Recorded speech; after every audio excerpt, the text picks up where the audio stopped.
Buongiorno a tutti, grazie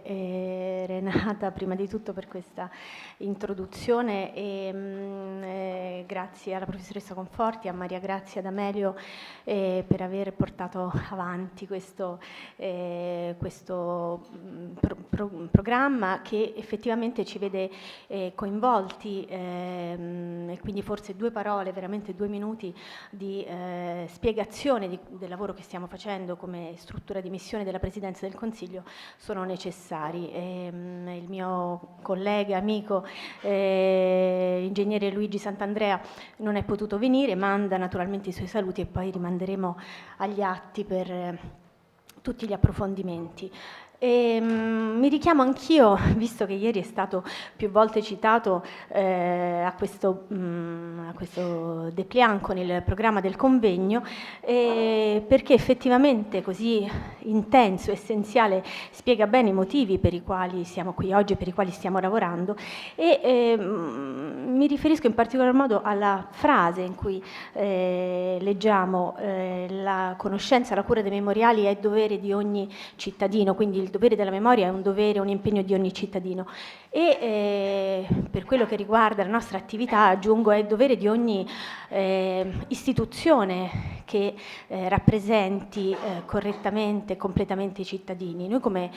governo, e ci sono in Europa, ci sono in questi anni azioni di altri governi ugualmente impegnati nel recupero della memoria della Prima Guerra Mondiale e dei luoghi della memoria della Prima Guerra Mondiale, ecco, noi come governo dal 2010 abbiamo a cuore proprio i luoghi della memoria. Si chiamava così il progetto che avevamo lanciato già nel 2010 e che era legato al recupero dei monumenti commemorativi del Risorgimento e quindi in occasione dell'Unità d'Italia abbiamo restaurato e in parte riallestito alcuni musei dedicati proprio appunto alla memoria delle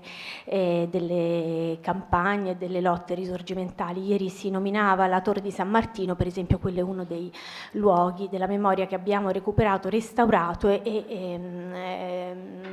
piccolo museo della Torre di San Martino è stato riallestito con un piccolo intervento multimediale, le dimensioni sono ridotte, ma che insomma dà anche la misura della volontà di in qualche modo rinarrare questi luoghi. Prima giustamente Renata parlava di fruizione, di tramandare dei valori che sono valori di identità nazionale e collettiva anche alle nuove generazioni, evidentemente con gli strumenti, anche con i linguaggi delle nuove generazioni. E noi appunto, per spiegare brevemente come lavoriamo, come struttura di missione attraverso bandi pubblici operiamo, siamo stazione appaltante, quindi ci occupiamo del restauro e del recupero di alcuni luoghi. Per quanto riguarda la Prima Guerra Mondiale, grazie anche alla collaborazione, al supporto fondamentale di Onor Caduti, siamo concentrati soprattutto sui sacrari e su alcuni sacrari militari e non solo ci occupiamo quindi di gare, di bandi e di restauri evidentemente da noi finanziati, ma anche di come fare affinché questi lavori poi non rimangano in qualche modo così delle esperienze isolate, quindi raccontare nuovamente, come dicevo, questi luoghi. Molti di questi sacrari hanno dei piccoli musei che forse appunto oggi raccontano poco perché presentano dei materiali già oramai desueti, poco conosciuti e forse li raccontano in un modo che non è più il nostro.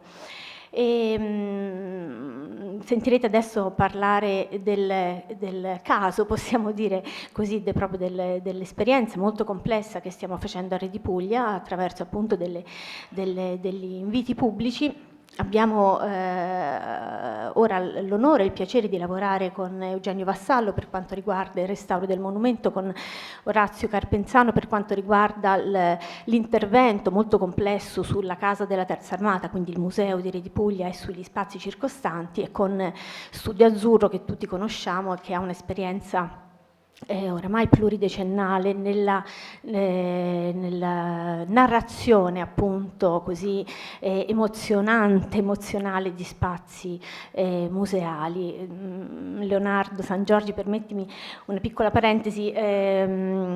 Studio Azzurro la prossima settimana inaugurerà una mostra a Palazzo Reale sulla sua appunto pluridecennale attività e si darà conto anche, si restituiranno molti di questi interventi museali che veramente forse hanno rivoluzionato il modo di raccontare e di percepire oggetti, cimeli, opere d'arte, anche la storia, in questo caso la nostra storia nazionale. Abbiamo quindi una grande responsabilità e ci sentiamo appunto partecipi sin nella fase ideativa di questi progetti. Si è parlato molto ieri e oggi dell'identità, del problema dell'identità dei soldati, dei caduti che questi monumenti celebrano, ma in parte forse annullano. Ecco, la nostra impostazione direi proprio storiografica, sin dall'inizio è stata quella di restituire una voce delle storie a questi soldati. Per esempio nel caso di Re di Puglia, lo racconterà Leonardo San Giorgi, credo, abbiamo pensato di recuperare le memorie dirette di molti dei soldati che attraverso i diari, attraverso le lettere hanno lasciato testimonianza della loro vita, delle loro esperienze, e di affidare quindi alle voci dei testimoni reali il percorso di visita all'interno della Casa della Terza Armata. Quindi è una scelta, direi, proprio a monte narrativa, che non è detto, forse noi tutti oggi abbiamo sensibilità, qui almeno sensibilità comuni, ma non è ancora del tutto condivisa dalla storiografia. Quindi la nostra scelta a monte è stata questa, di restituire voce, di restituire storia ai soldati, e l'abbiamo affidata poi alle mani esperte e sapienti di chi meglio di noi lo sa fare. Ci è stato chiesto di inaugurare Re di Puglia il prossimo novembre, quindi speriamo di farcela, i lavori stanno iniziando e non mi resta che invitarvi tutti quindi per l'anno prossimo a sperimentare questo nostro lavoro collettivo, che così si arricchisce grazie all'esperienza e alla collaborazione di tutti voi. Grazie.